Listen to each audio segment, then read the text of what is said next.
మా మామిడి చెట్టుకు 500కి పైగా మామిడికాయలు కాసాయి. మీకు వీడియోలో క్లియర్‌గా చూపిస్తాను చూడండి. ప్రతిరోజు స్కూల్ అయిపోగానే పిల్లలు వచ్చి మా పర్మిషన్ లేకుండానే ఇలా కోసుకొని తీసుకెళ్తూ ఉంటారు. ప్రతిరోజు సేమ్ ఇదే జరుగుతుంది.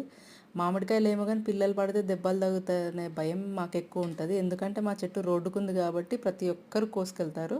సో మేము కూడా ఏమనము. ఈ వీడియో పిల్లలకి తెలియకుండా తీశాను. రోజు సేమ్ పిల్లలు ఆ రోజు పిలిచి మరి ఎన్నెన్ని కోసుకున్నామంటే ఒకడు 4 అంటాడు, ఒకడు 3 అంటాడు, ఒకడు ఒకటే అని చెప్పాడు. చెప్పేసి వెళ్ళిపోయారు. ప్రతిరోజు అలానే పిల్లలు కొంతమందిగా వచ్చేసి కోస్తూ ఉంటారు. ఇలా ఆడపిల్లలు కూడా వచ్చేసి కోసుకుంటూ ఉంటారు.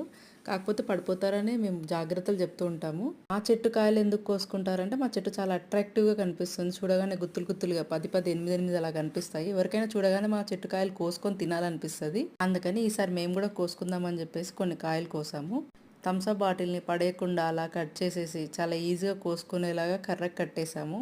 అది చాలా బాగా యూజ్ అవుతుందండి. 2.5 లీటర్స్ థమ్స్అప్ బాటిల్ అయితే చాలా పెద్ద పెద్ద కాయలు కూడా పడతాయి. నేను ఎన్ని కాయలు కోసాను అనేది కూడా మీకు ఇక్కడ ఇమేజ్ పెడతాను చూడండి. ఈ కోసిన కాయలు కూడా మేము 2, 3 ఉంచేసుకొని మిగిలినవన్నీ చుట్టుపక్కల వాళ్ళకి పంచిపెట్టాము. చెట్టు మీద కాయలు అయిపోయే వరకు ఇంక అడుగుతూనే ఉంటారు. వాళ్ళు కోసుకొని వెళ్తూనే ఉంటారండి. మా చెట్టు కాయలు అంత తీయగా ఉండవు, అంత పుల్లగా కూడా ఉండవండి.